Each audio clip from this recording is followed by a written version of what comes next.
Ko o čemu, ja o zelenoj travi. Zašto to? Zašto je sad sezona i šteta je da uništavate, da bacate ovako dobar malč. Evo kako ja to radim na paradajzu. Kao što možete vidjeti, malo je odmaknjeno od stabla. Evo, odmaknjeno od stabla, stavljam deblji sloj.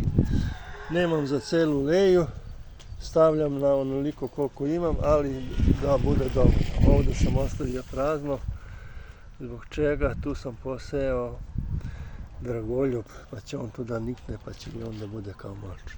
Eto, toliko da iskoristite vaše zeleno đubrivo. Nemojte ga bacati, nemojte ga uništavati, ne bojite se, neće ništa, samo malo odmaknite. Ako nešto malo travke i baš bude na paradajzu, samo nije ništa to strašno.